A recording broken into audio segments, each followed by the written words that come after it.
thank you, thank you, thank you. Yeah, if people walk in, please ask them to sign our... The attendance list is getting passed around. Yeah, the attendance. Janae, Pat? And name tags. And if we need more chairs, I know there's some on that rack out there that we can pull. Yeah, and then there's still, what, 4 chairs back there? All right. It is hot in here. It is. I mean, we can open the windows because it's warm out there.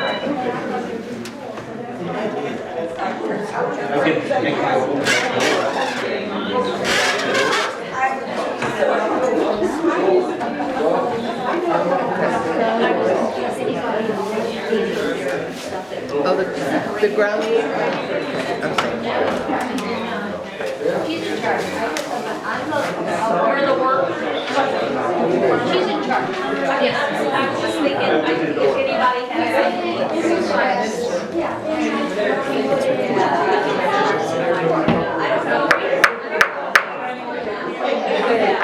We are recording, just so you know. Okay. All right, go ahead, Linda. Hello, and welcome. Thank you for coming this evening. It is a little warm in here, so we're trying to see if the windows open might be helpful. We are recording on video for sure.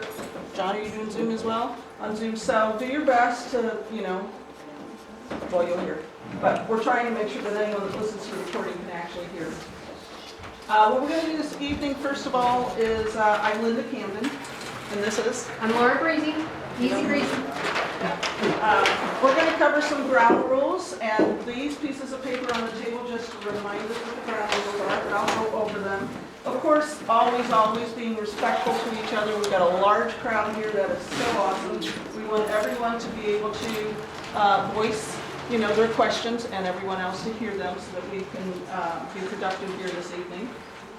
What we're going to do this evening is we have some presentations that are going to be given, and we're asking that you limit your questions during the presentations to just clarifying questions about the presentation. Does that make sense? If you hear something that's like, what? I don't get that. Say that again. What do you mean by that? In the presentation, those are the questions that are appropriate for tonight. And one person speaks at a time. When it is time for questions, we do have somebody keeping time of 3 minutes so that we give everyone the opportunity to share what they want to share. Now, if you're at all on social media, you might notice that there's been some buzz, some conversation, mainly surrounding Trevor. It seems like that was the hottest topic that I saw most recently. And it's wonderful that you might have questions about it. Those questions aren't going to be tonight. The most perfect time to do that is at Monday's board meeting during open forum. I know other people submitted questions already that will be discussed at Monday's board meeting, so it's just better to leave it at that meeting. Everybody good on that? Cool. Laura, am I missing anything? I think so. I do have a couple of helpers in the audience. If anybody needs to be reminded to follow the ground rules, we're going to be holding up a sign, okay? Just gently reminding. It's this guy. There's water in the cooler. You're welcome to grab it whenever you're ready. There's some things up here. Napkins, paper towels, help yourself. There's a sign-in sheet that's going around. It's right over there. That's important that you sign in because we Anybody who's not signed in yet? We do have attendance prizes that we want to give out. And in fact, I'm the one that encouraged that let's get an idea of how many people are coming. So that was the RSVP sign up, right? So I took that, and there's all your names. If you RSVP, you're in this bowl. All right. And I took the RSVPs from email, from Facebook, from Nextdoor. I believe if you told me you were coming, your name is in here. And the winner of that will be, where did it go? Over there. One moment. We have a $100,000 money multiplier. Somebody's gonna win just for RSVPing tonight. Now, if you do win this, you won't be able to win the attendance prize. That is the same. It gives other people a chance to win it. But I will tell you, And I'll just caveat, we make no guarantee that that is a winning lottery ticket. Sorry. but it's only $15,000. The person that donated gets 10%. Thank you for donating. And we have a couple little goodie bags, just because if it was a good crowd, which it is, thank you very much, we're gonna raffle off a couple of goodie bags as well. Can I hand one of those out right now? Yes, you may. Okay. Randomly, you're just gonna throw it in? No, Oh, I've got somebody in mind. okay. She was so generous to donate her little timekeeping signs here. Oh. You're welcome. Very welcome. All right, Miss Tilly. She's gonna draw for this is for RSVPing, thank you, and you get this scratch off card, and it is. Patrice Kirkpatrick.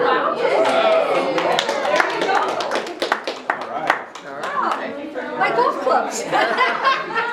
More plants. Let's do another one for a little goodie bag of candy. Randy Clark. Where are you? Randy. Oh, right there he is. Nice catch.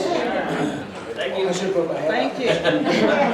Okay, and this is where you really need to be quiet, because John's going to do a presentation on rubber, and hopefully you guys can see the screen, and some of you won't be able to, so you may need to come into the... Yeah, can we turn the lights down? Yes, Yeah. that'll probably help. Should we collapse this for now, Laura? Put it on the side? Sorry. On the side? I don't think it's that town meeting.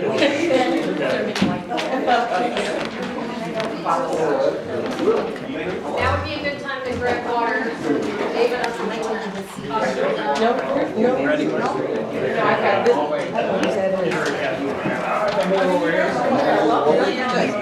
lights going out. Keep your hands to yourself. All right, about mid-March, we got the online forms for ordering your stickers for the year up online after the testing goes. So I'm just going to walk everybody through the forms.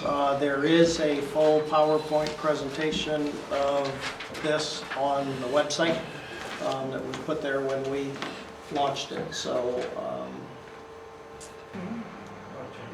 Owner info. All right, so under owner info forms is how you would all get to these.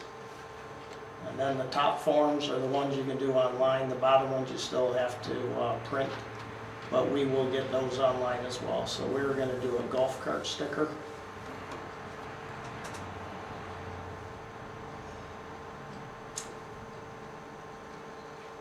So on the first screen, you're going to enter your name,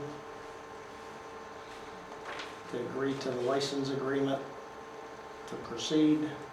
And again, all these are on the PowerPoint on the website. Takes you click by click through doing this.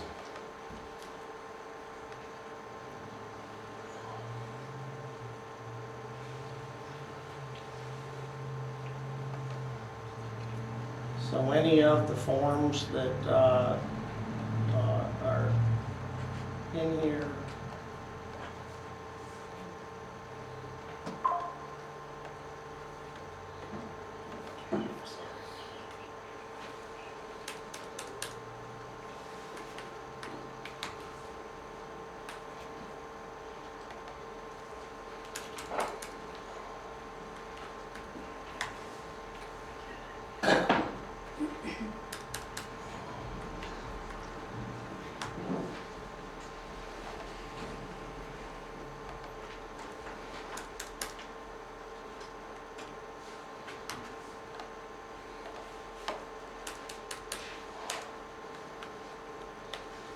so on this form, it'll tell you here what type of information you have to upload to go with this.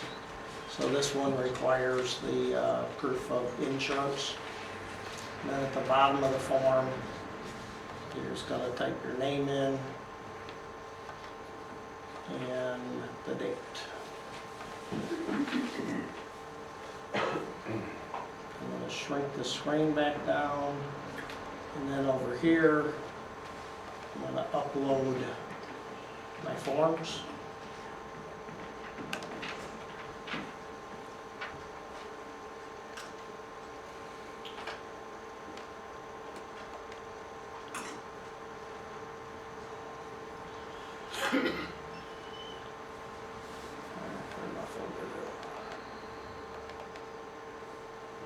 And here's my golf cart insurance.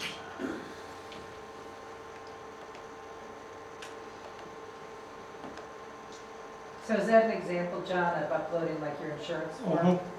Yep, you can, you take a picture, send it to your computer, just remember where you saved it on your computer.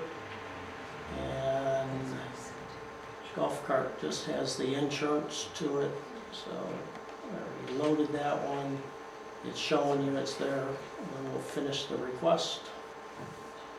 So as you're doing that, you set a picture, so there's multiple different ways that they have a picture. PNG, a JPEG, or if you want a Adobe PDF file, any of those? I know for certain a PDF and a PDF and a JPEG Okay. will load from here. All right. If you're trying to do it and you send a zip file, you're gonna get an email back from the office that you can't open it. All right, it'll give you that they submitted it successfully. And we are going to leave this instance. Can you do it on your mobile phone, John? Yep. Okay.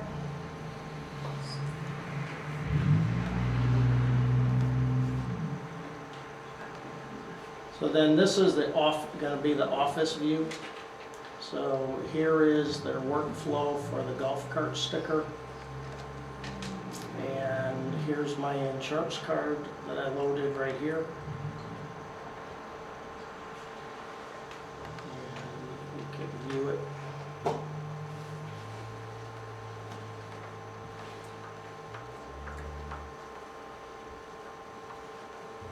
John, how does the office get notifications that there is a thing in there No. waiting to be processed? They have it open throughout the day, and there's only 5 of them right now, but if there's anything in it, you'll see the arrows. You get like an unread email message or something? So you'll see the arrows if there's nothing in it. So if I go to hang tags, there's nothing there. So this arrow tells them they have something to do. All right, and then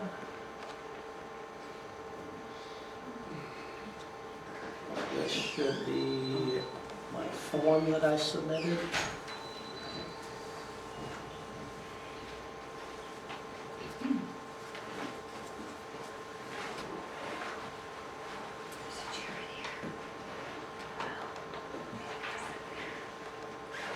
Gotta find it.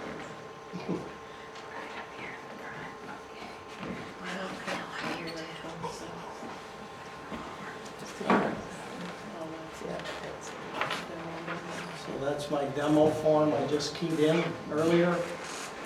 And how the office will process it is they'll go to the profile for that form and edit it. And basically all they're editing into this is, because it brings over all the info, they will go in and add the sticker number. I made it too big to see. They'll add the sticker number, make sure you're eligible to buy one.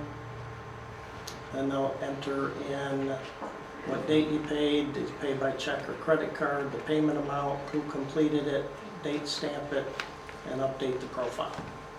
And that's where the record is stored. When this piece is done, they'll actually take the form as well as the insurance, and they will copy it over into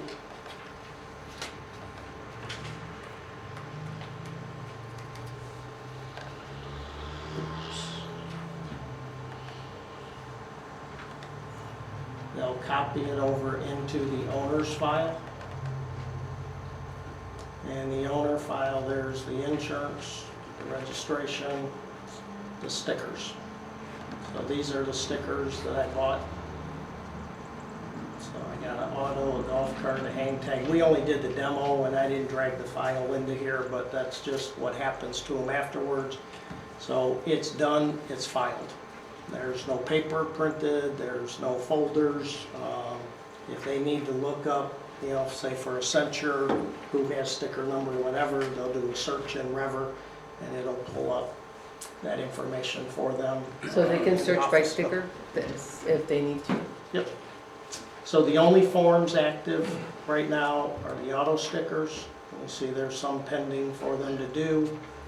The golf cart sticker, the hang tags, motorized boat, non-motorized boat.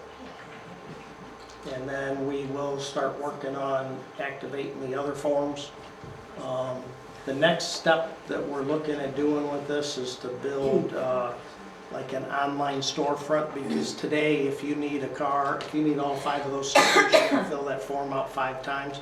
So we're looking for more of like a store where you can click off and get auto sticker, a golf cart sticker, a boat sticker, on one hang tag, and then it'll take you to load your forms into it, and you'll have to fill the owner information out one time from the store. The store will also give you the ability to pay it, but what will happen now is when the office processes you, they'll send you an email, that whichever one you put in here, they'll send you an email and say your stickers are ready to pick up, then you come in and pay for it. So you can either do it online, or you could still come into the office and do it whichever way you prefer.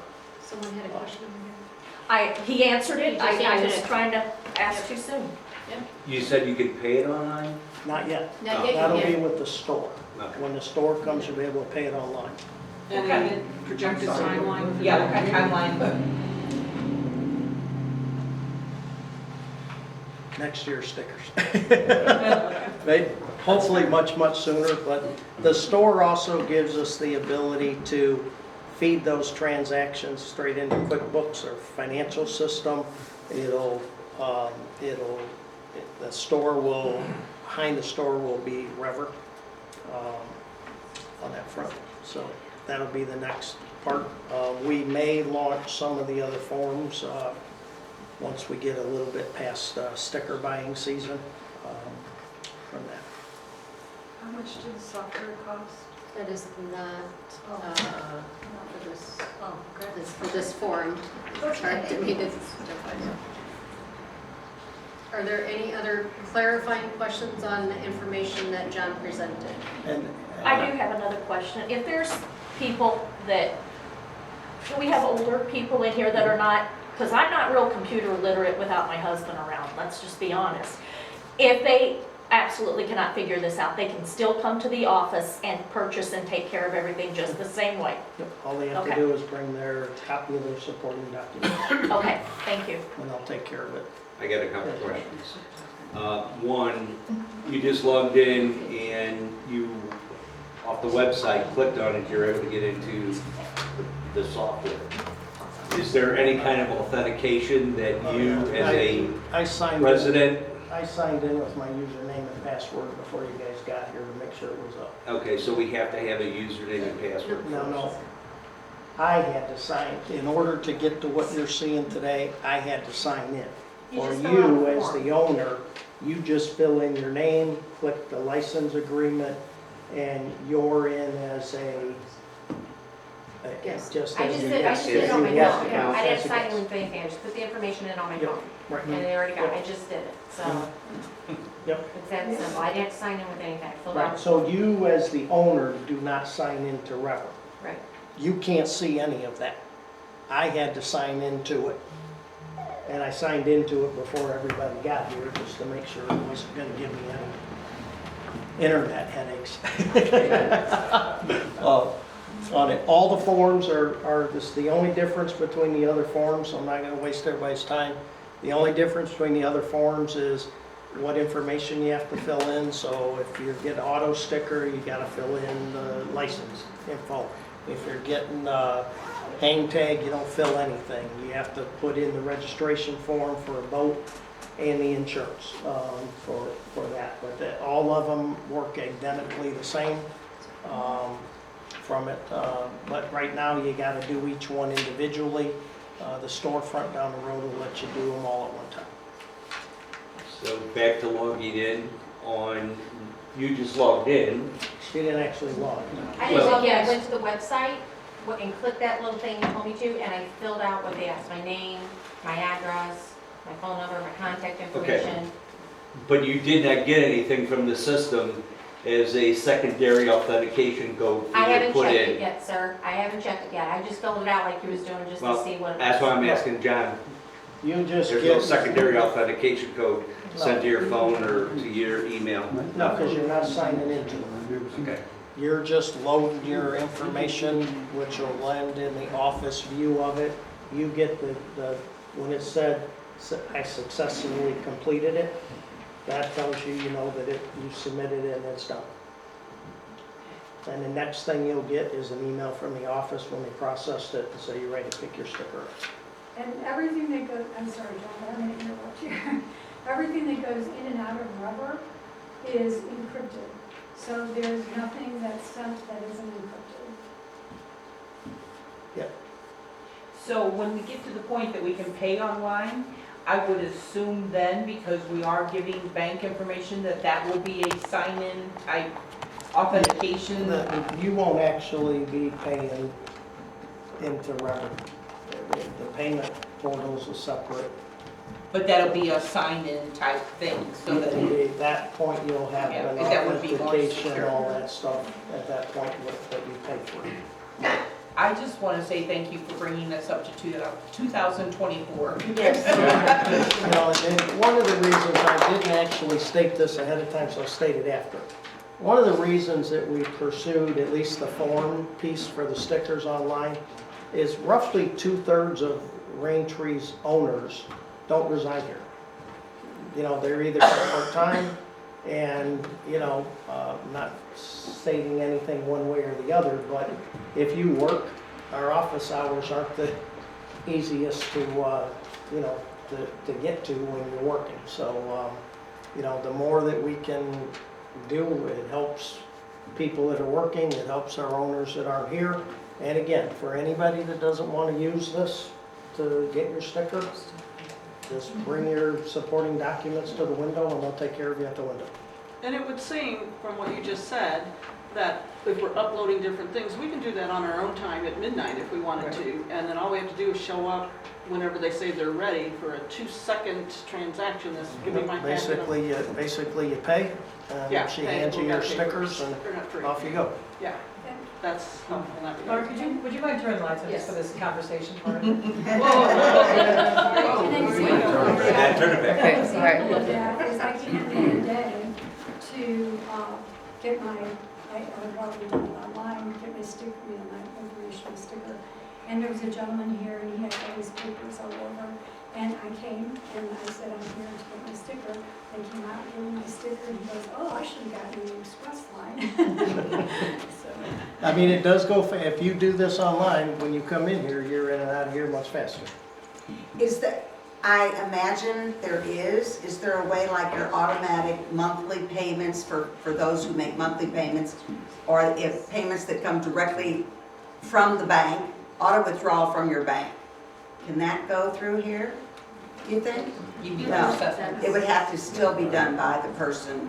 I mean, once we get the payment piece put in place, you might be able to do it, but, you know, right now we don't have that piece.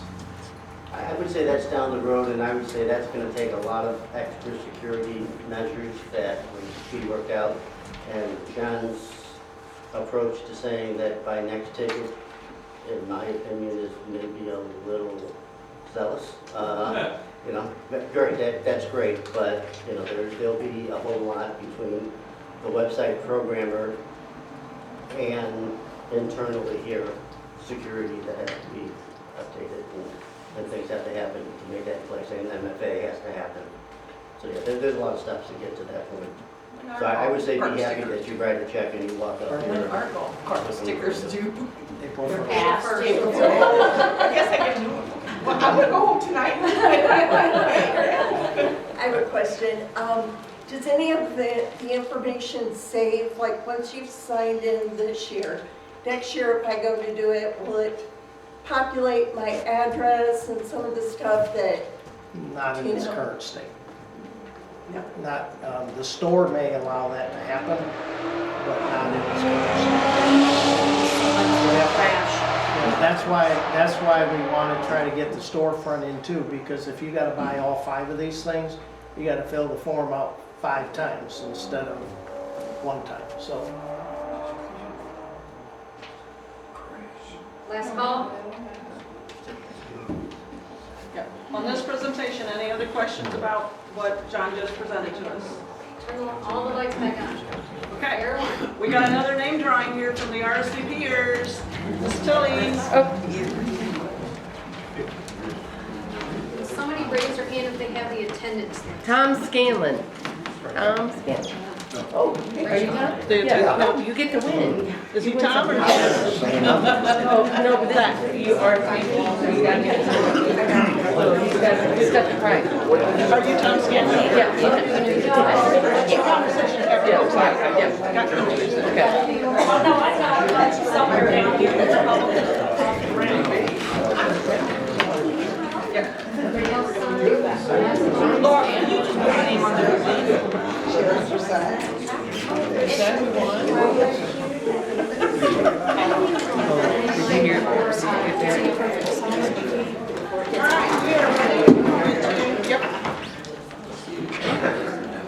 We are ready to go into our, I have another question. Yeah, our Karen. John? Oh, I didn't see that. we have one more question. Nope, not So, allowed. will the system hold the 2-year registration on your car? We don't even know that, so do you have to enter that registration the second year also? Or will the system know that it hasn't In expired its yet? current state, it doesn't hold anything. Okay. I mean, it holds the file, The that document. we- It the holds the document, but it's not Doesn't know gonna, that it's dated. it doesn't know it and it's not gonna pull it back. So, Okay.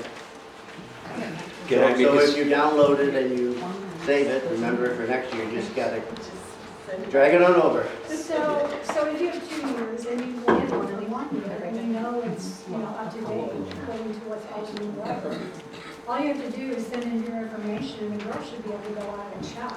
Okay, To so see that, if it's there from the prior year. but will you not have to check the checkbox that says an insurance, like a golf cart? So you have to check the checkbox to say it needs the insurance policy. We may Is have that, to update that so we can accommodate that. Okay. So that they know what to do. yeah, We won't accommodate it on the form, but we'll probably accommodate it in the profile if the girls will get a check. okay. I have a suggestion. With Microsoft, you can pretty much video the screen, and I think someone who knows the software very well needs to just take small snippets of the process and talk it through and video it, record it, and then put it out on the website.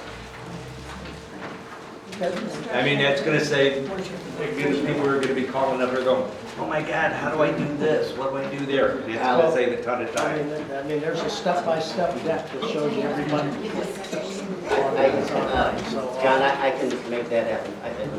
I got somebody that can do that. Yeah, okay, just hit record on the screen for Microsoft. All right, we are ready to transition to our next presentation, which is going to be the comparisons of other lake communities compared to Raintree. Kim Seabaugh and Sherry will be doing this presentation, but before they actually start speaking, my husband Mike took information. I'll let you speak. Wow, Mike, congratulations. Thank you. To turn into a craft project tonight. So this is based on information from 2019, which I think Morgan Wyden collected and put together. Thank you. We updated it, we've added some more developments and kind of rearranged it, hopefully make it a little more sense. So we have a big sheet with details of all the subdivisions and developments and golf courses. And then the small sheet has a little bit more information. It didn't really fit up. This was too much already. We couldn't make it fit. And so it's just additional notes, city, county, where they're at, distance from St. Louis. Some of those numbers are, I don't know how realistic those are. And just other comments that we, that was either on the 2019 form or stuff that we picked up since.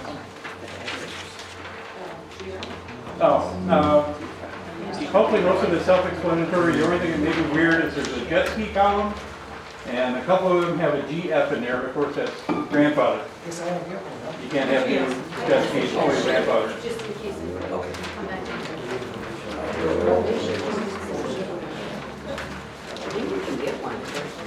So, lots of detailed information. I will tell you it's in alphabetical order by the community. And that way when Kim or Sherry refer to hey, take a look at this community, and she throws out a name, you'll be able to go, Alpha, and there it is. And then you'll spot what she's talking about. Hopefully, like Mike said, we did the best we could with getting the information out there in a small enough way that everyone can hold it in their hands, so. So I'll just kind of give you a background. A couple weeks ago, some of us were at the last board meeting, and we kind of talked about how, as realtors, we're finding from our clients that Raintree is not the elite community anymore. A lot of reasons, because of vandalism, the sewer issues, I'll be honest with you, the BS that goes on Facebook, a lot of things. And so we kind of took it upon ourselves and there are things that can be solved with the community coming together. So we took it upon ourselves. We kind of formed a committee. There's 7 of us. Sherry and I are on it. Lisa's in the back is also on it, and there's several other who couldn't attend tonight.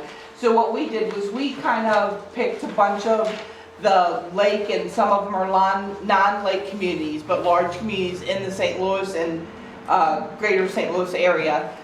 We went as far up as like Warrenton County to compare, to find out about assessments, how many miles of roads do they have, things like that, so that you guys could be informed, apples to apples, what Raintree has or doesn't have, what we're lacking, what we're not lacking. We're not here to ask for higher assessments. We're not here to tell anybody what to think. We are just presenting to you the information that we kind of gathered, and we're open to questions as well. So, okay. So the first one we're going to look at is Goose Creek. Now Goose Creek is kind of hard to compare to because for any of you guys that have been out there, if there is a stick-built house out there, it's not standing very well because their homes are not in the best condition, and most of them are lake lots that people have put trailers on. But it's a very large subdivision. They have about 6,000 lots, so that's kind of comparable to us. They have 6 lakes. One of them is 400 acres. It has a real nice beach area. It has a swimming pool, has a splash pad for the kids. They do have a guard shack that you have to actually, when I've been out there to show homes, I've actually had to give proof of insurance on my vehicle to get through. Give them my business card and the fact that I have insurance on my car. That one is $300 a year, and then $100 for road maintenance. So theirs is $400 a year. Again, they don't have homes, they don't have any of the other amenities that we have other than what I have mentioned. Their biggest lake, I think I said, was 400 acres. They have about 62 miles of road, 40% of which are paved, and then 60% of them which are gravel. So that makes a big difference in the cost of maintaining the roads. Okay, the other one we had is Incline Village. Well, I'll do it.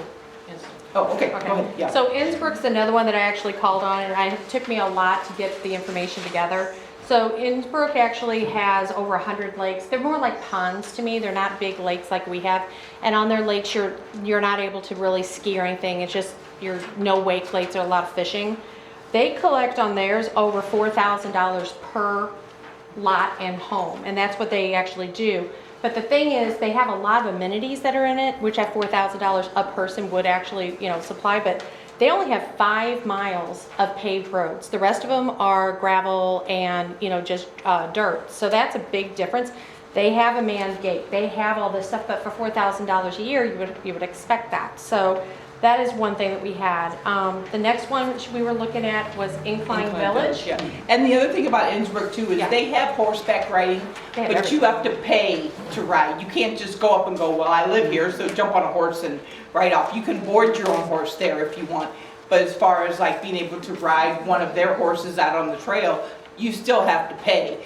But they have the amenity of having that on site.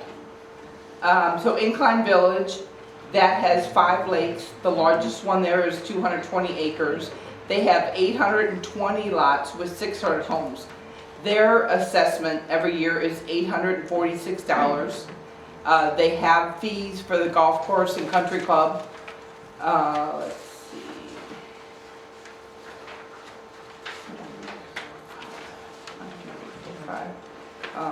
They have 19 miles of paved roads, and they have horseshoes as one of their amenities. Now, they also do, and Lisa, I'm gonna put you on the spot, she can speak up a little bit because she talked to them. They do a lot of fundraisers within their community to make money for special things, like maybe a playground or, something that we would like, horseshoe courts or something like that. I don't know if you want to add. So they have 3 playgrounds in their community. Their next event's Cinco de Mayo, and it's for the kids. It's like a walking thing. But that supports the money that they raise for this little walk thing that they do for the kids is for their playgrounds. So the money that they make, that's what that goes to. It is a really nice community. The golf course is like ours, except you have to pay every time you go. They have no membership, but if you're a golfer here, you probably know that our membership here is a lot. It's a very reasonable play. If you play like every week or 3 times a week or whatever, their rates were like close to 50, if I recall, like 56. I don't know if it's on, yeah, I don't think that's $60 right. dollars to play year round, so we still had a pretty good golf thing. They do have their own swimming pool. The golf course does not have the swimming pool, it's the community. They also have to pay for a life guard at their pool. Their golf course does not have a restaurant. It has a very small bar. But they wish they had a restaurant like ours, so. And my sister lives there and says they have just as many politics as we do. I think everywhere you Every one go. of these communities, It's everywhere you I'm go. sure if we got on the Facebook page for every one of these communities, we would see the It's same everywhere you stuff go. that we see. We're not special. It It's just everywhere you hits us go. harder when it's our own community and people are out there talking when they really don't know all the facts. So one of the other ones that I chose, which is not a big community at all, it's called Lake Montaouise, and it's off of Highway 30 in Burns Mill. They only have one small lake. It's not a gated community. They have tennis courts. That's their only amenity. And they pay $750 a year. So that just kind of gives you an idea about some of another community that does have lake, but how expensive it is, and they don't even have the amenities that we have. They have about 4 miles of paved roads.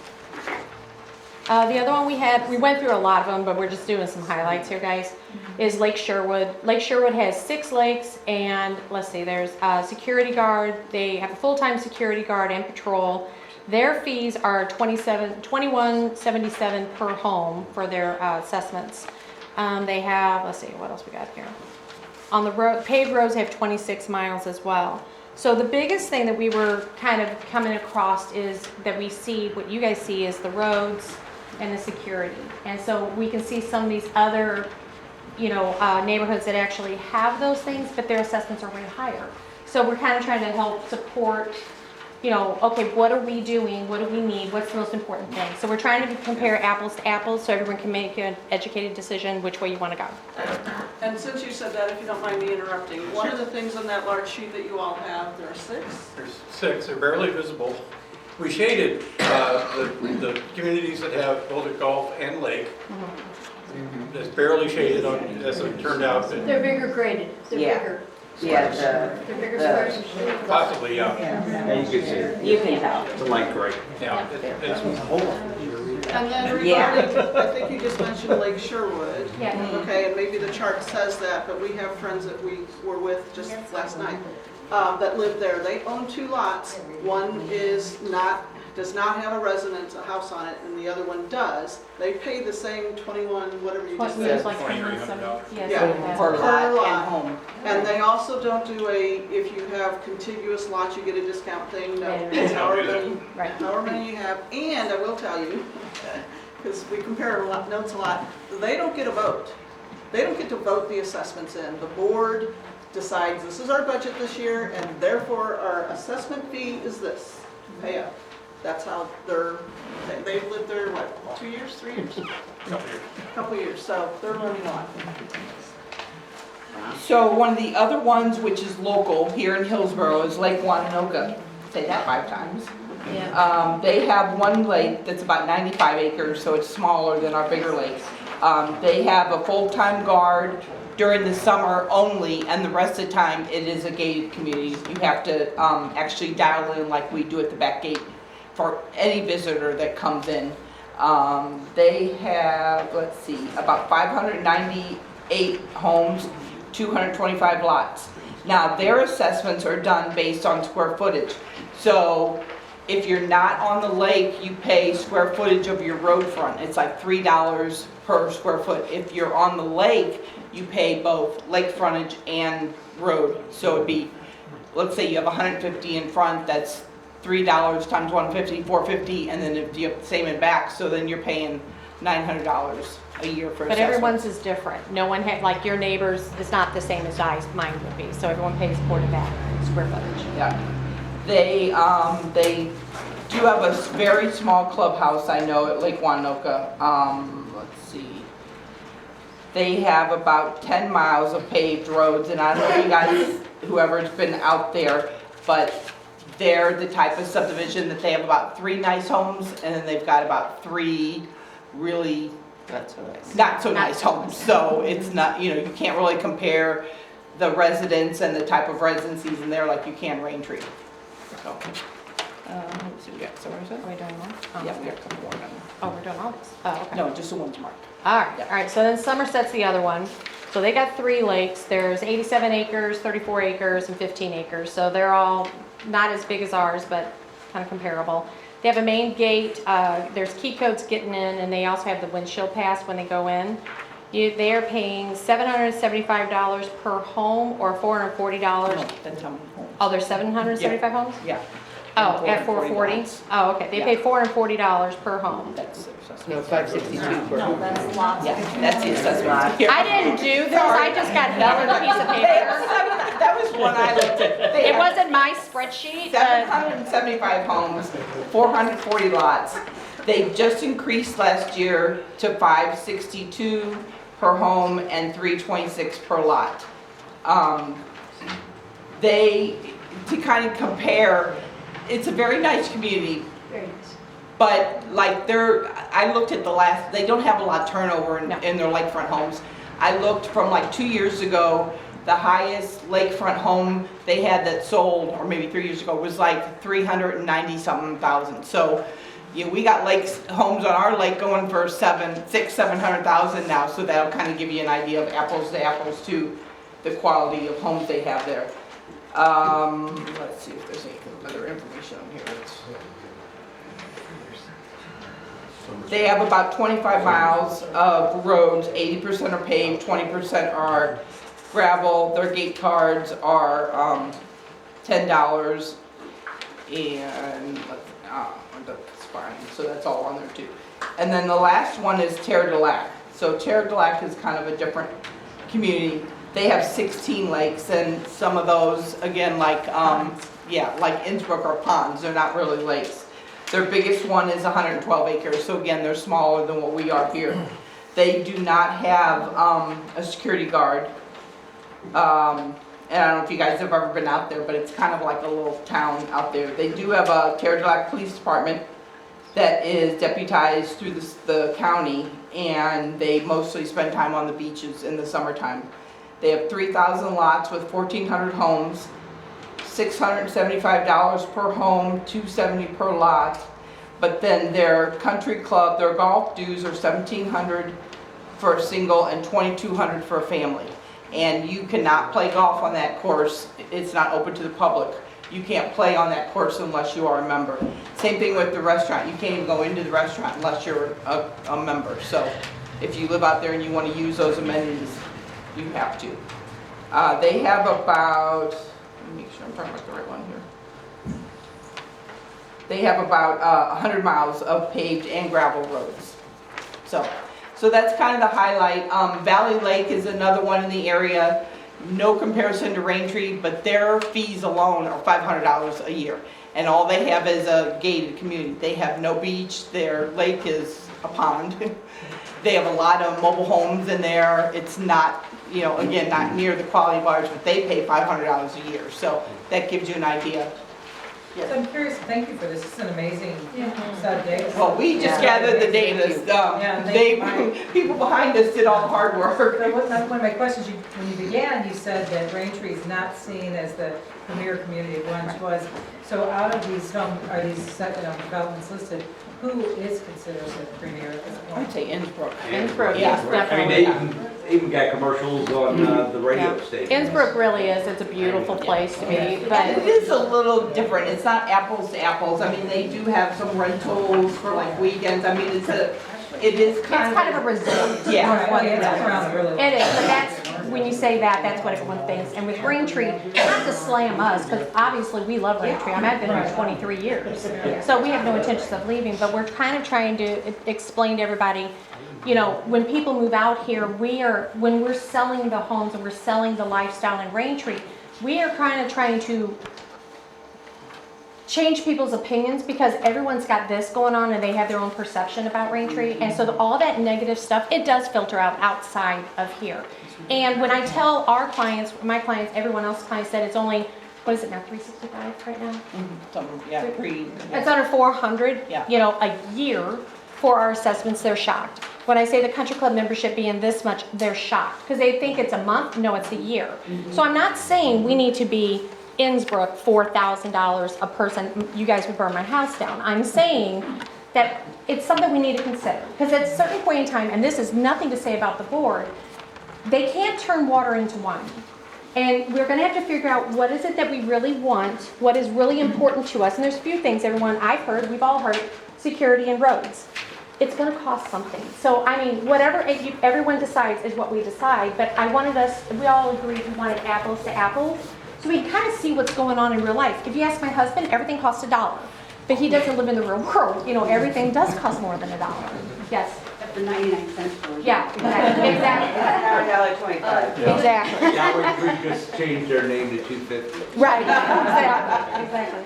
So we came from California and we lived up in the mountains and it had a very reasonable assessment. So our HOA dues were $107 a month, and then we had our water included. But just to kind of to give some perspective on this, and we're all paying $35 a month right now for the HOA, which is crazy. It's like maybe a library card. Right. It's like, so if that, just if, put some perspective, if we all decided to bump it $50 or $85 a month, that would be enough to hire 7 full-time positions here at $25 an hour. When you say here, you mean here or Here, for no, security? I mean, you could hire security, you can hire 7 security people, full-time. But then we have to decide, is security more important than roads? Well, that's just to put up perspective. Right. We can take half of it and say we could get 3.5, you know, 3.5 full-time and put the rest into roads.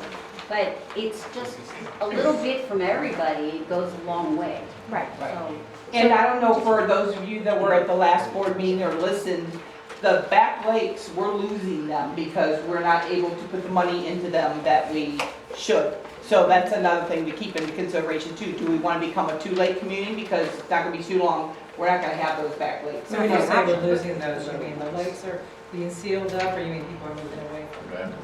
It's evaporating. There's not enough. Yeah, I was gonna say, I'm not that experienced From on what it, but I. My cousin's a Yeah. fisherman, and he's back there all the time. He's like, they just keep going down, down, down. So there's stuff that has to be done to it. I don't know what it is, but I'm sure that, somebody understands that. And And I not think- everybody is, I'm sorry, I was gonna say that I think they built their homes on those lakes expecting there to be a lake. Or like, yeah. Right. And the prices are justifying that, yeah. Right. Yeah. I just want to take an opportunity to thank you, Janae, for that recommendation, that suggestion. Bring it up during our next brainstorming session, which is going to happen in a few minutes, because those are the types of things that we want to hear. Did I Give jump your the gun idea. again? Yes, you did, but it's wonderful, so thank you. But you did good, Thank you. so that's good. Well, and just so that you guys, I'm sorry, I'll No, it's come to you in a okay, second. go ahead. What, we're gonna keep our committee going. We have, like I said, we've got, I think, 7 realtors on there. Our next phase is to maybe start thinking about putting it on some fundraisers to help maybe for a playground or for, different things that have been kind of pointed out. But it'll be By type the residents. specific. It'll Yeah. be specific to that one thing. So it's Right. not gonna go into a big puddle and divvy it out where it may. It's gonna be, hey, we need to raise XYZ for a playground, or whatever it is. I don't And care. let's but talk that's about what that it during the Yes. brainstorming, because Yes, those are that's- all good. Oh, those are great. okay. Those are- Yeah. Great Well, that's fine. I have a What- question. yeah, Could you question. explain the ones that have a professional management there? Do they not have an office?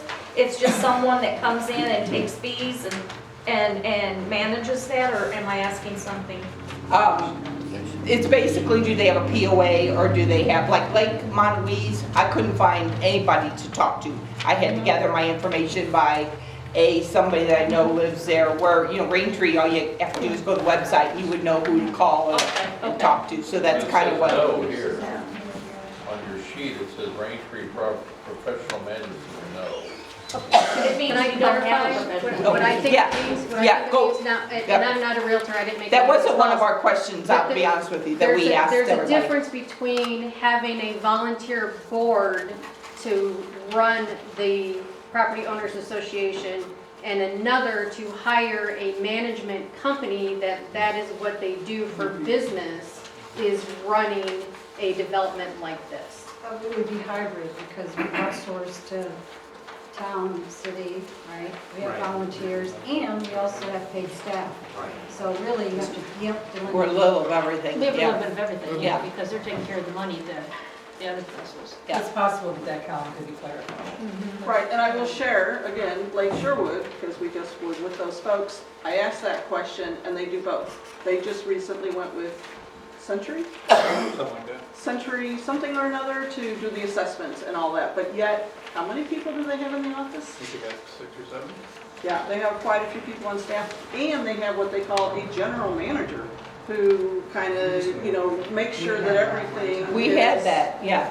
I don't Yeah. want that job. We had that at one time, and I will tell you that I think that this subdivision was probably the best well-managed when, Rich was his name, when he was here. He did a great job.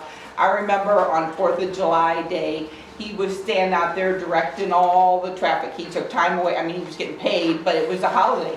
He stood out there directing all the traffic, making sure the residents kind of got through. Now, that's when we had the guard check, so he was directing the guests through there and then making sure that the residents got through. So obviously it's not in our budget now, but it is something that this community should strive for, I think, with all the amenities and all the stuff that we have to offer. I do want to say something about assessments. I think you'll have a hard time getting any kind of assessment. I'm just gonna interrupt, we're not here to talk about raising assessments, we're not asking to raise assessments. I want to say, at last month's meeting, Dave Wooters came up with a good thing where we would do away with the assessments. Let's and bring go that by up at month- brainstorming, because a lot of people didn't do I that, understand. and you remember Yeah. it, so let's bring Yeah, that up. no, we appreciate it, we're just realtors that gathered a bunch of information, we're trying to do the good of the community. We are not gonna have a discussion I'll about, bring it up yeah, then. but the brainstorming, that's exactly what that's for, thank you, yeah. And what kind of feedback do you get after people tour Raintree as realtors? What are the pros and cons about Raintree as they're telling you the honest truth of Yeah. why they're not? Well, I polled the realtors in our last meeting, and the pros are they love the beaches, they love the fact that we have a golf course, they love our lakes, how clean they are. How clean they are. Because we really do, despite the issues that we have with our lakes, we have the cleanest lakes around. I mean, I wouldn't swim in Lake Lorraine, I wouldn't swim in Valley Lake. You know, very few of these lakes would I get into. So we do have the cleanest lakes around. The negatives are all the vandalism that, yes, we know about it here, but again, so does the entire community. The sewers, even though that had been resolved, it's still a bad stigma for the subdivision. We answer that question a lot. Yeah, the lead in the soil, that was another issue. The lawsuit. Yeah, the lawsuit was a big one. There's one other one on that list too, that I can't remember, let's see.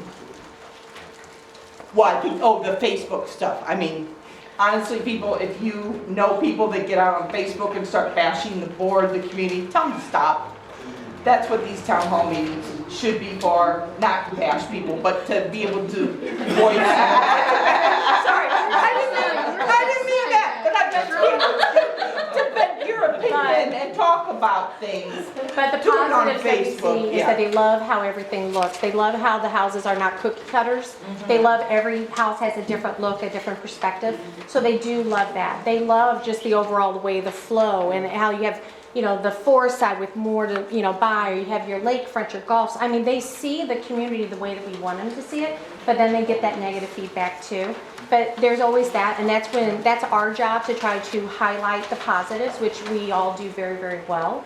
And it's one of those things that we have to do. And it's hard when we got things that we're fighting against, and we're constantly, well, my neighbor said this, my neighbor said, said this, and I'm like, well, I'm telling you the truth, because, you know, if I'm lying, I'm gonna lose my license, so that's, you know, I've got my livelihood on the line here. But there is a lot of positive things with the neighborhood, and everyone really, when I do take them out, and I know we all do, we highlight those pros. We show them the beaches. We show them, even if they're not buying on the lake, I'm taking them around the doggone lakes. Absolutely.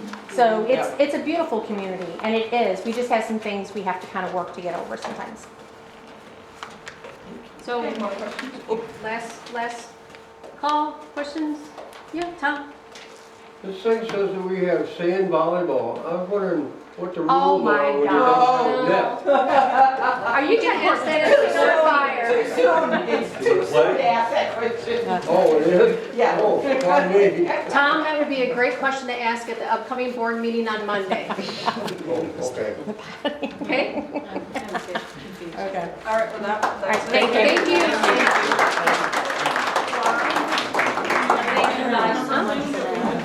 Go ahead. Give that random. We're going to transition into the brainstorming session. So we really appreciate that you're all so willing to offer information. Before we do, we have a couple of more attendance prizes. We've got water, cookies, sweets. I'll take a water. And it 3 times. I think it'll be all right. No, I hit it 3 times. I got a number. Okay, so here's what we're gonna do. These are little goodie bags of goodies. If you win one of these as an attendant, you are still eligible for the scratch off, okay? Because that's really the cool thing. But we have a random number picker, and the first person who won this is Patrick.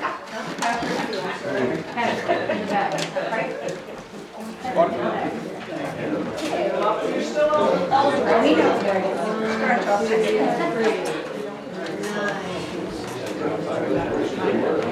Joe Kennel.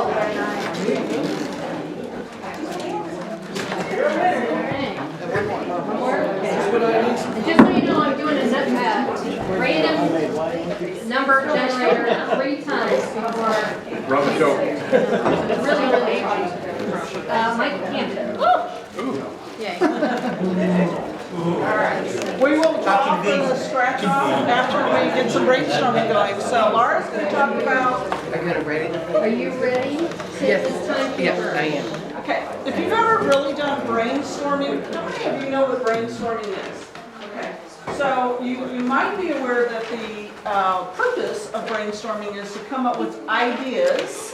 They can be creative, they can be outlandish, it doesn't matter what it is, because the idea is that somebody may say something that somebody else goes, ooh, I like that, let's do that, and then do this with it. So it's a free-flowing, creative session. It's not that'll never work. We can't do that. That'll cost too much. That's not it. Brainstorming is get creative. It's a mindset thing that the more creative that we are, the more creative that we are. And by having this many brains in the room, we should be able to come up with a lot of different ideas. Yes. And so according to your little agenda, here's your little ground rules for the brainstorming session. The goal is we want to generate as many ideas as possible. If there are no wrong ideas, we're going to focus on the quantity, not the quality. We're going to withhold criticism. We're not going to sit back and snicker over that Lori Heller, I can't believe she came up with that idea. Yes, 100 times. We're not going to do, that's not what this is for. This is a true brainstorming session. We're going to come up with wild and crazy ideas and see what we can come up with. And then we'll combine and improve if there's time. And then if there's time at the end, we'll all vote on which one we want to have a discussion about, okay?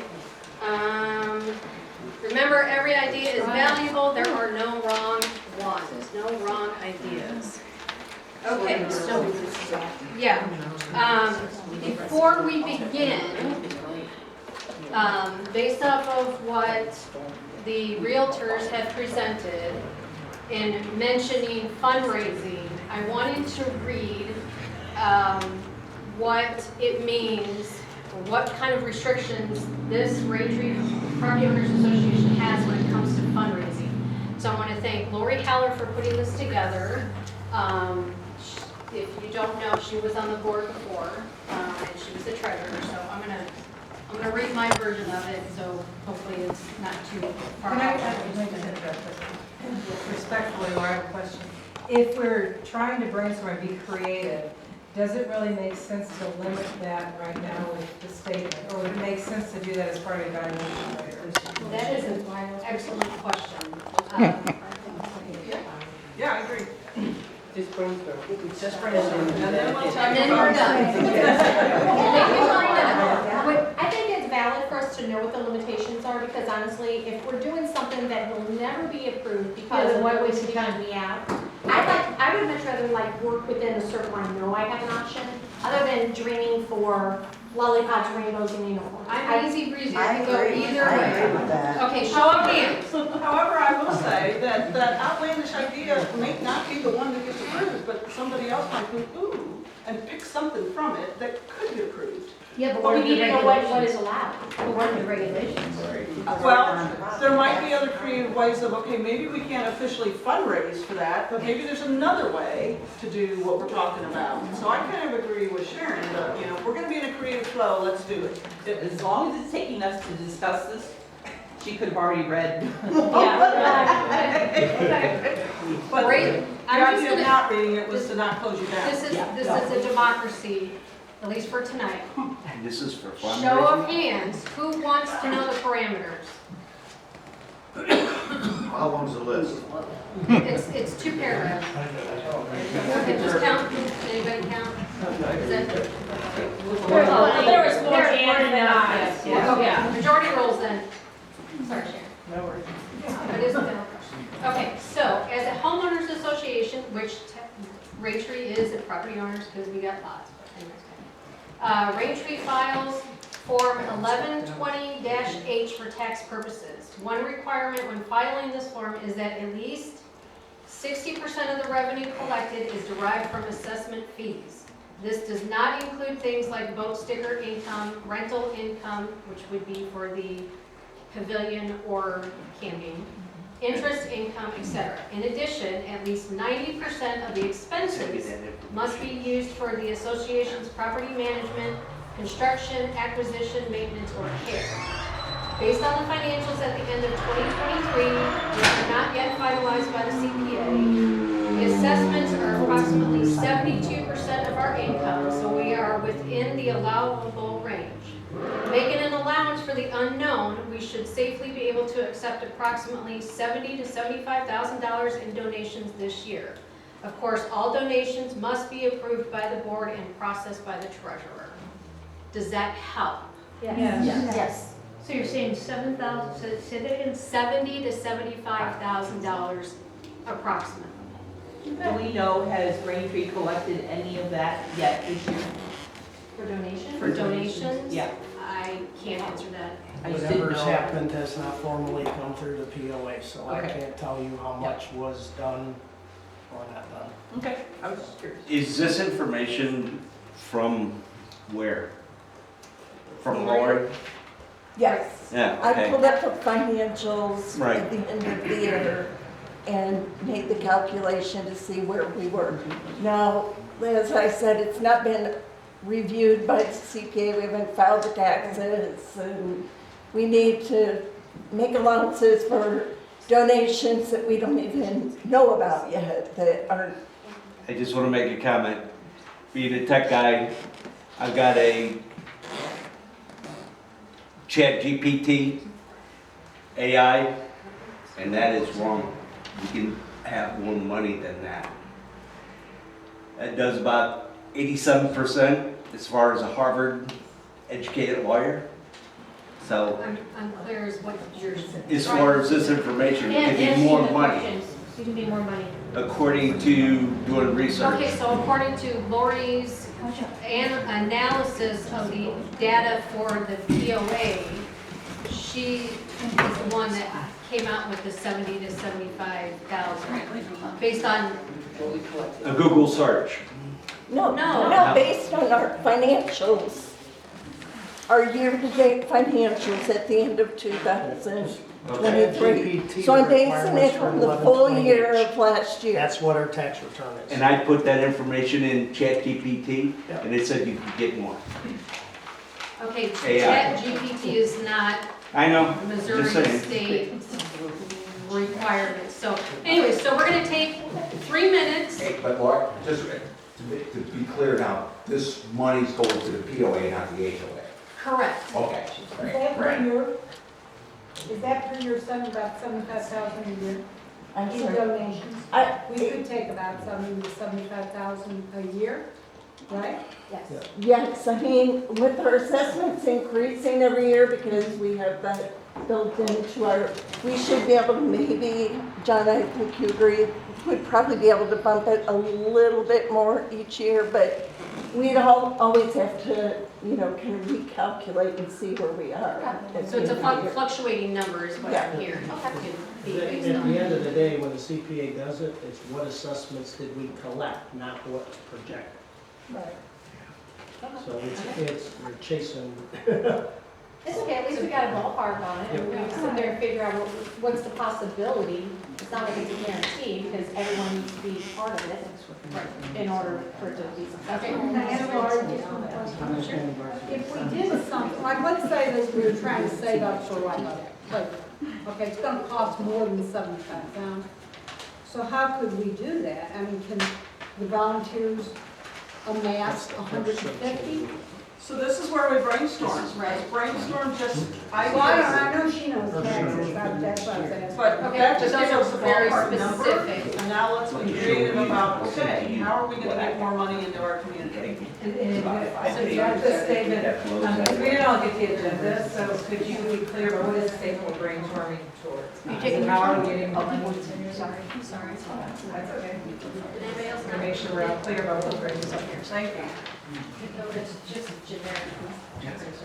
We're brainstorming ways to fund these wonderful assessment ideas that these other agencies have, organizations have. Joe? My wife's locked out, and I have to go.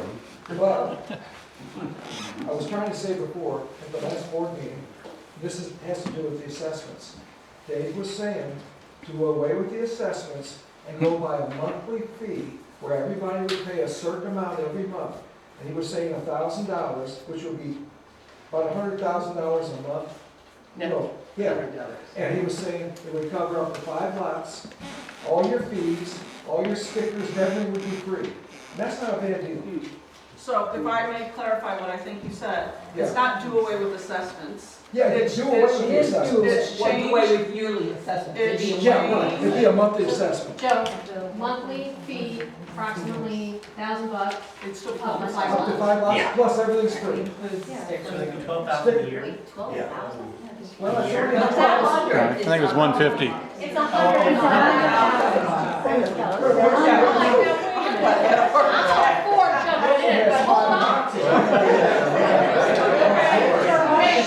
One at a time A needs person to who be has 5 lots is coming out ahead. Yeah.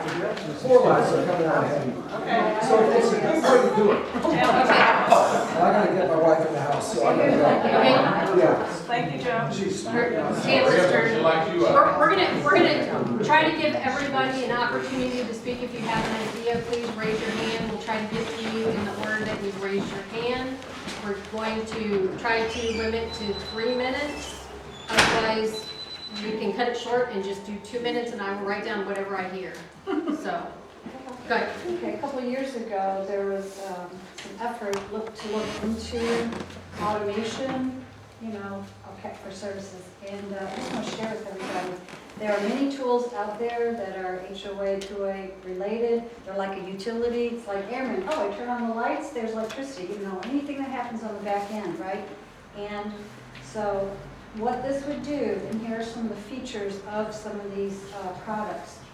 It would have a resident directory, so every resident would fill in all their information, so consequently, if they do that, there's no burden on the staff like updating all the information, okay? So there would be a directory. The directory could be shared. You could share information with your neighbors if you wanted to. There's an online payments. Pay everything, your penalties, tickets, assessments, everything's all secure online. Sharing of large documents, architectural drawings, any kinds of documents at all, okay? Text messaging, emailing, so if you want to sign up for an alert that says, yeah, I want to know anytime there's this meeting, I want it on my mobile phone. I want a text message, I don't want an email. Everybody knows 64% of email is spam anyway, and text messaging around the world is Can I in recap 15 what I minutes. think you're saying? Hang on a second. Oh, one more? Okay. The other thing is if there's any violations, you can get reminders, so the staff can set up all these people that are back. So more automated tools is what I'm thinking, I'm hearing you saying, that will allow what? Us to save Not an automated money? tool, not an automated tool. It is one invoice, it's all comprehensive in one How does that tool. bring more money into here? And it has all these modules, you guys. How does it bring more money? How does it bring more money? Well, By saving, lots of efficiencies, convenience, and I think you should have suggested feasibility study. You should create 4, 5 people and say, you go investigate this, bring it back to us with your recommendations, explore it all. You can do a trial. Yeah, why don't we take like 20 homes and do a trial? Yeah, I love it, I hate it. Okay, so I wrote down automation of processes will equal saving money. Right, and this one tool was going to be about $66 per household. With all of these, okay, cool. it's cool. All right, Anyway. no, thank you, Janet, really, for contributing that. You obviously thought about that a lot, thank you. This way, is it next? No, actually, Tom was next. Okay, he's up. Go ahead, Tom. I think we should pursue the gate out the back to Highway DB. There are problems with it, but they can be taken care of if we do it right. Hey, how's that gonna save us money? Or bring Bring in in more money. It's closer, it's like 2 miles of Hillsborough from there.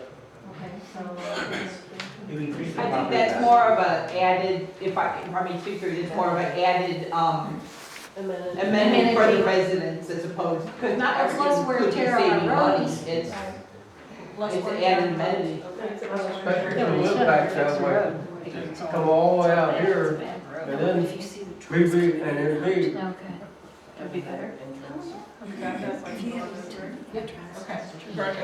Yeah, I mean, he brought up assessments earlier. Why don't we like throw out the Raintree piece as far as numbers go? and there's 25 or 24 others that have assessment prices, come up with an average. And, you know, the average is $1,200 as an example between all these.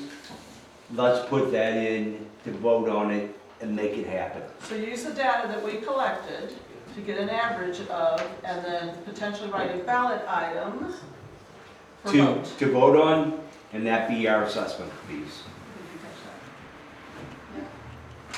Okay, you were next. Okay, mine's kind of like, I always say this, so if I'm beating a dead horse, please let me know. I think a way that we can actually raise and bring more money into the community is if we actually enforce all the rules and the fines consistently and not pick and choose. I think if somebody blows through the gate, I don't care if it's John Doe down the street or their best friends, I think that needs to be unilaterally enforced on it. And unfortunately, I know it's gonna cause a little, some people don't like that, but I get tired of it when people say, well, that was enforced, but that wasn't. That I think you could honestly, one will cut down on the vandalism, and people think they can just get away with whatever they want. But I think if we can enforce the rules that we already have instead of creating more rules, I think that's the best thing. So The people that actually do consistently it. enforce the rules and slash censures that we have and collect that money. Yeah. Hold on, she had her hand. Well, I just want to build up. yeah, I think so. I think she's the cow. You don't mind waiting? No, I'm raising. I just think it would be good for everyone to see, like, how much money we're bringing in from the revenues that we collect for people that break the gates down. Like, monthly, we broke down, gates were broke down 15 times. We got such and such money from this many people for that. I think that hearing that would Exactly. help. Yeah. Okay, cool. Maybe posting it in the quarterly thing that Deli puts out. I mean, People read that and go, oh, hell, look at this. Well, yeah, 16 at least people it have been shows. fined this month. It shows everyone that this is being done, it is being enforced. It kind of puts the feeling that, hey, they are working for us. So it's more where people are always, the negative side of what they try to say about the board and whoever, is that they're not doing enough. I think that would show it, and help us support them in that way. Okay. Janae? I'm just kind of playing up with this, and again, it kind of goes to, it goes to assessments, but it doesn't. So I'll go ahead. So let's double down in Raintree. Let's double down on Raintree. And the premise behind this would be, we're gonna double up on our fees. So instead of $35 a month, they're $70 a month. But what that would do would be doubling that income. So instead of $315,000 a year, it would be $630. There's a lot you can do with that. So improvements and safety, to be realistic, they cost money. So if we double down on Raintree and support it in that way, we can all be living a better, more secure life and see more improvements. She's got a slogan already. Double down. Yeah. It's all double down. Is it related to that? No. Okay. I think Bob is next, and then you're next, and then Melissa, and then Lisa. Can we remember that? No. No. I remember the person in front. Set up a road fund, and leave the money in the road fund, don't borrow from them. Set up a road fund for money, and a road fund, a white fund only, use it for those purposes, instead of taking money out and buying something else. Okay. And then who's after that? I'm not doing my job if you're doing That that. gentleman, I can't read your. Oh, Ben. Ben. Crazy idea. We got a bunch of dead trees laying on the ground around here. Couldn't we just take those free trees, cut up, sell some firewood? Why not? I didn't clear someone's lot, I had a dead tree. I'm like, sure, go ahead, take that thing off my property. I like it. Yeah, very creative idea. Who was next after you all? Was it me? Sorry, Melissa. Oh geez. My thing is what she was saying about, when we collect this money, or he was like putting money in the roads fund, blah, blah, blah. If we're gonna increase our fees, I think you're gonna get a lot more people to agree to that if we can get an analysis of, say, this is our roads, this is what we wanna do. And I think it would help too, because our board members turn over like every year, every 2 years, every 3 years. If we have a game plan written and saying, okay, for roads, this is what our goal is. We need X amount to do this, X amount to do this, and X amount to do that. If we're gonna do beaches, you know, it's just, if I look and I say, oh, this is where my money's going, I'm better off at giving my money versus every time a new board member, that person has an agenda and things get changed. They don't like what the last board did. So they're gonna change and wipe out everything they did, and we're gonna start all over again. So kind of a long-term, maybe 3 to 5 year strategy. Strategy, This yes. is what we're doing, this is what we're working for, and it was voted on, we're not changing it, we're gonna keep going in this And direction. something with the board, when you do come in, you've gotta kind of stay on that time frame. If we've all voted for something, instead of coming in with your own agenda and wanting to change everything we've So done. some continuity between Yes, the board yes. members. Lisa's next. But Lisa, can you give me 1 second? What do you need? Oh. Next time I'll Okay, Lisa. So all the property that Raintree has, which includes this little dark shack out here, could we make that a lemonade stand? And like sell like soft serve out of it? Lemonade, maybe not lemonade. Sold. And that's the guard shack. The campground, we would make the campground so we could put our boats, store boats and trailers on it. And then the driving range, what can we do with that driving range to make money? Does So that the belong to the guard golf shack, course now? campground, and driving I range. mean, that's The golf course. Yeah, on that property on the other side of Cutlass. Lisa, what was the second thing? You So- said turn the guard shack into lemonade stand. Or not the lemonade stand. Or what? Or Concessions. both lemonade stand, like, go Boat there storage. for, yeah, donuts, margaritas. Boat storage at the campground. Yeah. Boat storage down The the campground. wood, the wood idea, I think that wood idea, That's if we excellent. do, if we have campground people that are camping, let's, sell that wood, guys. Even the homeowners. Oh, Yeah, they look for it, Jiminy. yeah. People do. the driving range, we surely can do something with that driving range. Would And- selling refreshments interfere with the restaurant? I don't know. That's a word. It's a valid But question. again, that's a publicly owned thing. Why could we not sell something? But we're not gonna shut the idea We're just down. brainstorming. We're brainstorming, everything's a possibility, we're All not shutting ideas are anything good down. ideas. All ideas are valid. I'm just saying, it's a rental income that could be benefited by our community versus sitting there vacant. There's something that can be done with that guard shack. There's something more we can do with the campground because it's empty the majority of the year. So let's rent it to our community for a fee for whatever they want to store down there. Okay. Great. I think to make everybody feel comfortable would be, she talked about a long-term plan, and as did Linda. And I think as a subdivision, we need to vote on what the priorities are based off of the income that we would bring in off new assessments. And that percentage goes to lakes, and this percentage goes to roads. And that be at least a 5-year program that can't change. Right. At the end of 5 years, then reassess. Okay, can I ask a clarifying question? Yeah. Are you saying put that on a ballot item? Or Yes, send out a yes, for everybody, and what the priorities would be is, whichever one gets the highest vote would be the highest priority item and percentage. Okay. I believe, Who's next? somebody over here was next. We did that. For 5 years. Was Tom next? Tom, Yeah, it was Tom.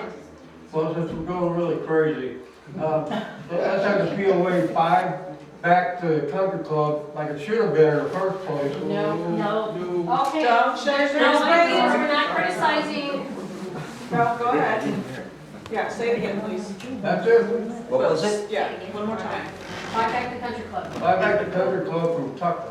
Okay. It should have been that way when the developers set it up, but they screwed up. Okay? We'll who was next? One of these two, I think. Sharon. Linda, you're now in charge of who's next. Okay, Sharon, you're next. Okay, so there's a couple like Raintree buy-sell groups, like out on Facebook and possibly next door.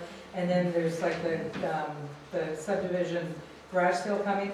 Maybe there's a way to communicate to people, like if they want to give a % of their money that they make back to the Raintree fundraising fund or whatever. So give back to the community the money you make when you sell those things. Got that? Okay. I'm just gonna reiterate what a couple people have said, and the only reason I'm gonna repeat it is because when I first started kind of doing my project, that is one thing I heard from a lot of the residents is we would be okay raising our assessments if we had a road account and a lake account and a whatever account so that we knew where our money was going. And it's not because of the current board, but people that live here have been burned by boards in the past. And unfortunately, that's the world we live in. And I have heard that from so many people when I kind of started this little group that we have, that if we had accounts for each of these things, if we raised our assessments, people would be a lot more likely to vote for an increase. Okay, yes. I don't know if there's room for it anywhere, but is there a possibility of having an area for trailer storage, RV storage, and that would generate? You're saying about the That's down at the campground, that'd be a good place. All right, Mike's next. Mike? Yeah, kind of going back to what a few people said, having that 5-year plan, that long-range plan that would provide continuity between boards. Every year we turn over some of the board and everybody has to start over new. Let's have a long-range plan that the new board coming in, they know what their goals are as soon as they sit down. And they know what's been done, they know what the next step is, and go from there. Okay, sorry. It's okay, you There's can one skip if you think it's, go ahead, by all means, go ahead, Okay. I'm fine. I'm just gonna say what other people have said, Kim has mentioned, and the 5-year plan. So I think that you need to have an overall 5-year plan. And then if you're gonna have these different pockets of business, you may wanna have a plan for those different pockets of business. So that when somebody comes in as a new board member and they're responsible for that, not only do you have your overall plan, but you have that in place, that plan, so that you have a 5-year. And it would make it easier to sell out here too, because people would know when they drive around, they see like the front entrance road, but we can say, you know what? We now have a plan to repair that, we've got an account that's gonna fix that. Sorry, I jumped it, but that's kind of great. weird. That's Yeah. Back to the idea she was saying about the driving range and stuff like that, I know a lot of people would like to have a garden. So if you sold, you know, you had to sell certain areas or rent certain areas for a garden to take care of it. It would also help with the community if you wanted to. But anyway, just say, okay, I need this much, okay, I'll buy that. Or not buy it, but rent it for the time frame to grow vegetables and stuff like that. Okay. Bob? If you can't afford to asphalt all the roads, why not remove some of the asphalt and convert them back to gravel roads? There's sections, we live on Forest Drive, but if you go back more behind, the sections back here is already tore up. So if you can't, I'd rather see gravel road put back there. If you maintain it, there's nothing wrong with a good, nice gravel road. The least traveled roads could be converted back to gravel. Or pea gravels, or chip and seals. Chip and seal. Easy Street, when I moved out here in '94, used to be chip and seal. Okay. John's next. Yeah, you have to. Let's go.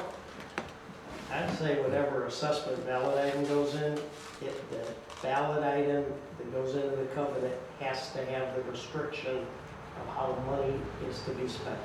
Yes. Because a bank account won't prevent the board from spending it some other way. There has to be a restriction put in place to say that if the assessment goes up for this, or we have a roads fund, the board has no authority to spend it any other way. The community would have to vote at the election to spend that money in any other fashion. Yes. And that's the surefire way to stop anything from the future from happening, you know, from a board change, it has to be the community that would make that decision to change that Hold on, money a hold on. different way. It's Kim next, and then Mark. I don't know how insurance is affected by this, but I think we need a playground. We started off as a retirement community, and now there are so many families that live in here. And I think that they would love to have a place to meet other parents or to have a place for their kids to play. So I say a playground is a, But that's more of an amenity, not necessarily how are we gonna bring more money in. Are we gonna fund that playground? Fundraisers. yeah, that would be one of the fundraiser items. Okay, Mark? What I would think, one thing, what I think is important, and no offense to any board members who are in here, who did up the ballot language, but the last time like the ballot language on the assessment seemed rather convoluted. It seemed like it split the yes vote, and we need to do a better job of structuring. I mean, I appreciate the idea of laddering the potential increases. We got to be careful it doesn't split out the vote. So process improvement with more clear language in the ballot items so that we can get those things to Black and pass. white language, not all that jargon. Hold on 1 minute, you were next, and then Tilly, and then you have a Can vote. I catch up for a Yeah. second? Translate what Mark just And the said. good news is we got it videoed, so we can always replay and take notes, but still. Just hold on 1 second. All right. I don't have anything except all ballot items are due by Saturday, the 13th. So if you're thinking about writing a ballot item about any of this, we have to have it by Saturday. It's a 9, okay. Yeah, because it goes to the board on Monday. Well, I'll go what John said, which is, it all goes into a paycheck, but in turn, if it's voted on, a percentage goes specifically to roads. A percentage goes to lakes, then, you know, whatever the dollar would be used has to be allocated to that project. Okay. So, Janae? I'm gonna piggyback on oh, I'm sorry. I wanted to piggyback on somebody over here said, you know, the yes and no vote was kind of split. And I believe that there was something to the fact that that was an issue that was voted on by both people who own houses here and people who own lots. So nobody wanted to increase it if they didn't live here. So I believe that the ballot can be just for people who actually have a home here versus anybody who has a lot. And I think that's probably why that vote was lost, but that's my own conjecture. But if the ballot item wasn't just yes or no, but it was, you know, if you check no, it's one thing, but if you check yes, then there's a list of, like, in what order would you prioritize this money be spent? So, you know, roads, lakes, security, playground for the kids.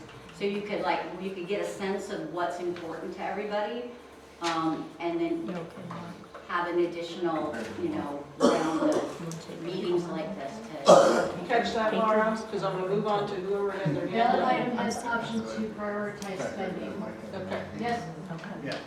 I don't know if John or Tilly can answer this, but is there a ballot item that's slated to do the roads? Has anybody submitted that? There's one right now that was submitted, yes. Is it similar to what was presented last year? Or do we need to? It's similar in that it's so many years of one price and future years of a different price. It's just a yes or a no. There isn't a, you know, you can vote for option A, or you can vote for option B, or you can vote no to both of them. It's just yes or no, here's the amount that the roads assessment would be. So that suggestion that they have, how is that compared to the last year's that had the most votes? Do you know if that needs to be The tweaked? first 3 years are a little bit higher than last year's lower one. It's less than the higher one.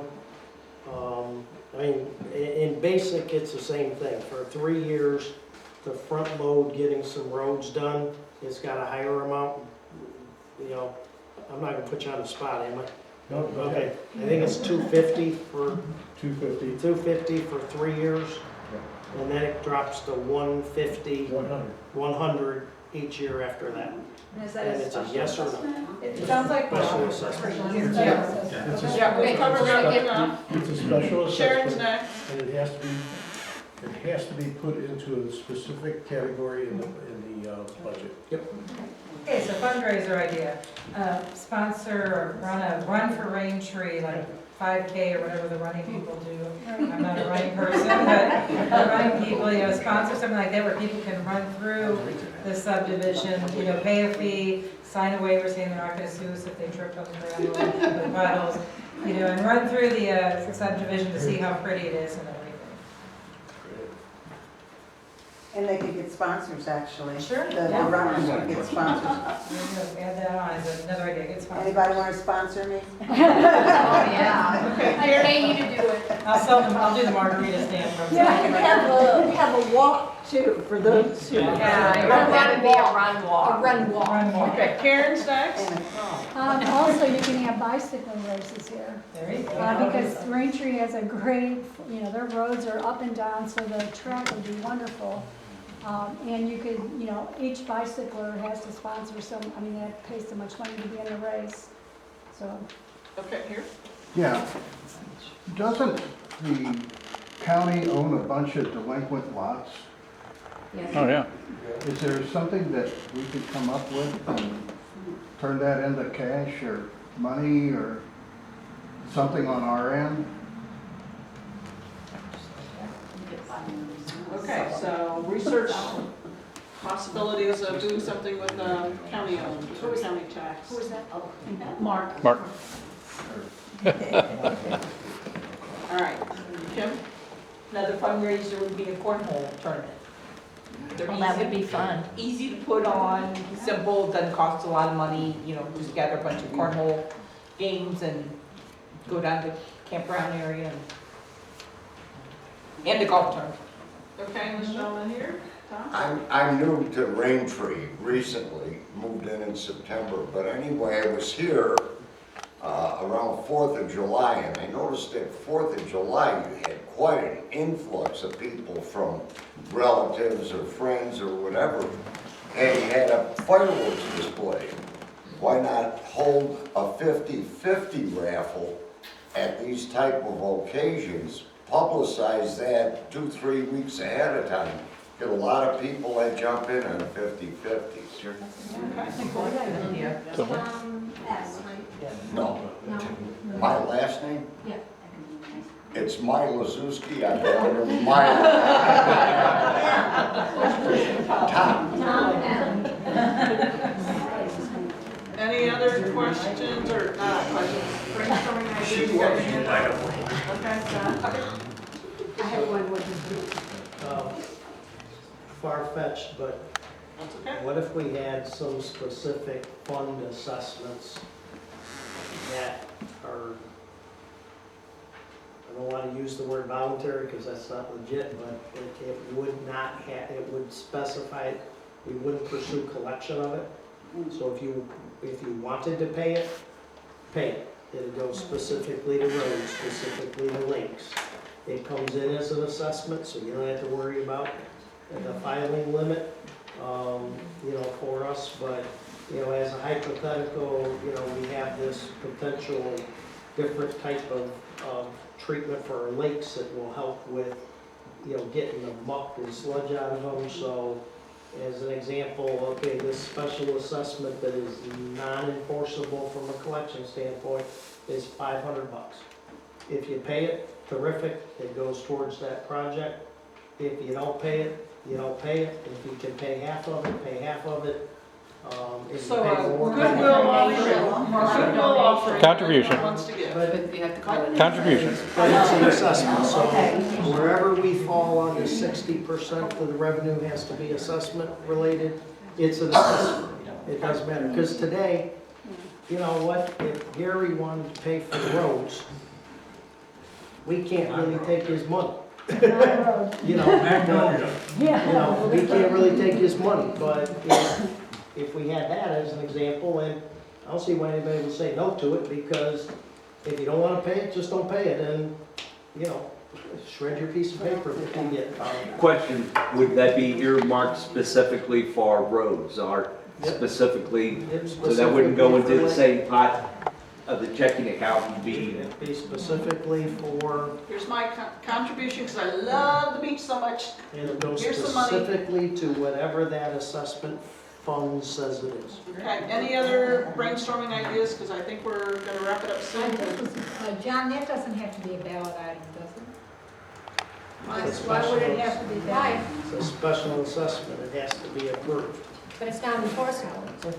Still has to be approved to do any type of assessment. Right, so if you call it an assessment, it doesn't count against us when it comes to doing additional fundraising. Well, actually, Collected more, to make it I'm not better. sure we get It would make it better. Right, because the You're ratio. raising your ratio. Right. Yeah, the ratio is raising, you're absolutely right. Cool. I have another idea. I don't know how well it's gonna go over, but there's indentures we have, you guys call them something else, but it's the rules of us, and the board's gotta vote on it, everybody's gotta vote on it. Why can't, if that is the case, why can't we change it of the people who come to the meeting, have a vote for whatever it is that is the subject, and as long as there's 51%, it passes. And that's just the people that are here. Not all 900 houses. How is that gonna bring us money? You need assessments for roads. 51% of the people vote on $500. Boom, you pay $500. Period. 51% So you're right. of the people We're that not are in shooting the it down, we're room. saying, okay, we're writing it down. It's important to restate the purpose of the brainstorming. What the brainstorming for. Oh, sorry. No, I'm trying to understand what you just said so I can write it down. So instead of putting a rule out there for the community to vote on a ballot, That would have a big dollar. if it's discussed in a board meeting and the people present In the board meeting, and it's a 51% vote. of the board or of the people in Of the people that attend, of the homeowners that are here. That's, you know, if you have no interest in showing up for board meetings, tough, then you don't vote. If you come to meetings and you vote, you got a voice. Were there any others?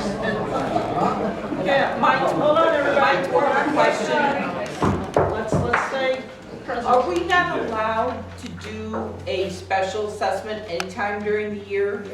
Does everything have, or, I'm sorry, special ballot item, does everything have to be in by the 15th of fall? I thought we were allowed to do special That's why it was set up. votes. You can, but it's gonna cost us approximately $4,000 or $5,000 to do it, maybe more, because you still have to go through the whole election process, so, in order to do it. So every time you wanna do it, and, as the treasurer, I'd tell you, I'd be afraid as hell to do a special election for an assessment item, because the Well, assessments and I just have say to that be passed. because we have a lot of things that we're obviously not gonna get done by Saturday. So if we came up with a bunch of things to vote on at one time, it might be worth it to do another one in 6 months if we had enough valid items to vote on at one time. Because if we can only vote once a year, it's gonna be a slow train to make some of these changes. Well, what about if, to pay that $4,000 to $6,000 or whatever you said? If, let's say if 3 people had enough and they really wanted it on that, then you guys come, whoever it was would come up with those funds to pay for that special assessment. If you felt really strongly about it, then. So the idea would be that, that Raintree residents can pay for, can self-fund special assessments. You could do that today. You could do that today. You just have to get the required signatures. You gotta get the required signatures. You put up the money for the special election and. Okay, Then it goes to- Jenny, I saw you doing this. New idea? Yes. Motion to yeah, that's all. Do what? Oh, sign language or something? The 256. Okay, So we're gonna wrap this up. Wonderful, wonderful brainstorm. Look at all the ideas that you all came up with. This proves that however many people are. I'm impressed she got up off the floor that many times. I'd get down, I wouldn't get up. I'd be crawling While to we take all that. have you here, and while you all heard everybody's ideas, can we revisit, and like, the one that I really liked was that idea, and just tell us again, and then we can like asterisk it again, like, okay, this rose to the top, of the ideas. So you all heard them. Any idea, you trying to get out of here? I was waiting. I thought you were done. Well, we're just gonna do a little bit. Sounded like they were Raise to the top. Then we're gonna do our stretch off. All right, another prize. Come on, guys. You get another prize, guys. Hi! Hey, how are you doing? What rises to the top? How you doing? Anybody? Doing all right. How about yourself? Hey, Good. Hey, how are you? Storage. Doing something with the Bluebird and the old driving range. Are we all good with taking the next 10 minutes to talk about that? Do we need to talk about it? Using the campgrounds for like I think storage of RVs and boats and stuff like that. Boats, trailers. Or they're already started. I was gonna say, I mean, I thought that, aren't the campgrounds pretty much used during the summer? Yep, this would be winter. Campgrounds are used. So Winter. off-season storage. Oh, I see. Still gonna be in there. Still gonna be in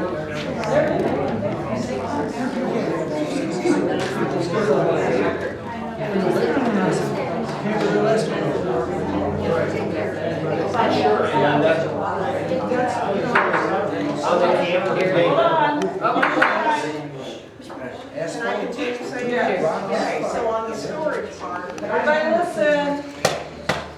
Go ahead. On the storage part, so for the campground, we need to look at what they make per year on camping, okay?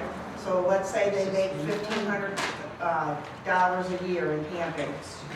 Then we can look at what we would make renting spots for people to park their campers, their boats, their trailers. Come up with a fee, we gotta talk about it more, but come up with some fee. And then what we would make on that, and then look at what we would make more money at. It has to be all year, you couldn't do it seasonal. You can't do that to campers. Nancy. Okay, once again, this is kind of, this is not good for property owners. Property owners use the campgrounds mostly during the summer. What about the person who lives in Kirkwood and wants to store his boat here because he owns a lot here and only comes out on weekends?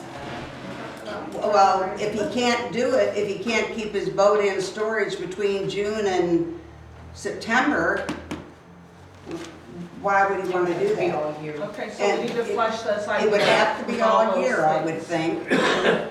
Lisa? I've used the campground down there as a lot owner before we actually purchased a house there. That campground is not 100% all the time. I know that for a fact, because we've stayed down there multiple weeks.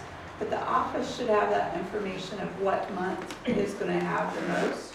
And leave maybe 5 empty places all year round for the campers, but now we have in our rules, we can camp at our house, right? So maybe. Tent camping in the backyard for no more than 3 days. Yes, ma'am, but that's usually how many people are camping down there, is for that amount of time.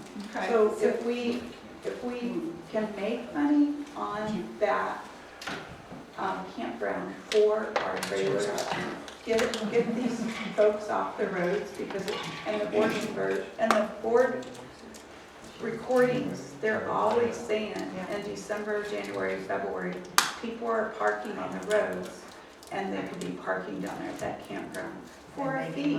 Okay. We could be making. So Linda, if I might clarify what we're trying to do right Okay, now. great. I believe what you were trying to accomplish is that we were just going to quickly say like, what are the top 5 things or whatever that need further discussion? No. It sounds like we're going down the rabbit hole of discussion. I just wanted to discuss more. take 10 minutes to discuss the number one idea. And that was just a misconnect between the two of us. We had two different ideas. Okay. Yeah. Oh, I'm sorry. No, you were good. We took one and ran with it. So Randy. Yes, on the stores thing, I think we shouldn't take an amenity away from Raintree as far as the campground. But the driving range, the old driving range is sitting there doing absolutely nothing. And you would have access from the outside public without entering the gate. If you wanted to rent to outside people, you'd be able to come in and they could get their campers come and go without having to go to the gate. There's also, I'm sure, They should get first priority, absolutely, but if you don't fill it, you fill it with outside people.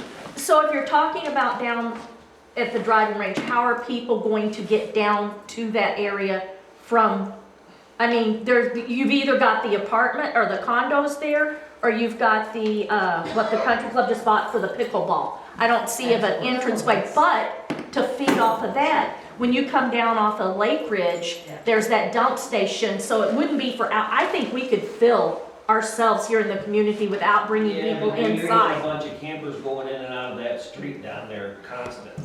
I don't, not campers, I'm saying if you're bringing a boat, people aren't gonna be going in and out all day long. Well, a lot more than You they think? are now. But also, isn't there like, areas that are more in like a floodplain zone that we own? Or, I mean, there's lots we own in areas that Raintree owns that maybe we could possibly keep the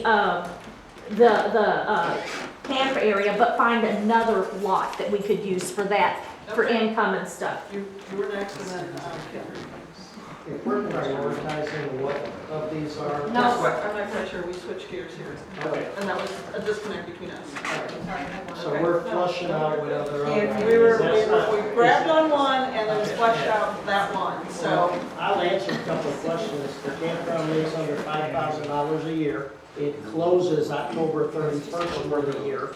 There's no camping allowed down there over the winter. So you could have storage there for 6 months without impacting any camping. All right, one more and then we're gonna raffle this because I'm seeing people heading out now.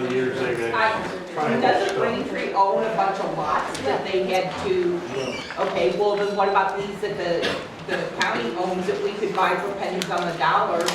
That if it's in the long run gonna make us money, get 2 or 3 of those, clear them out and have that in for storage. Once you buy them, it's expense. You gotta buy it, you gotta pay the taxes on it. We're gonna raffle this off. Thank you all for coming and say one more second so that we can try to win it. Work out with Number you. 27.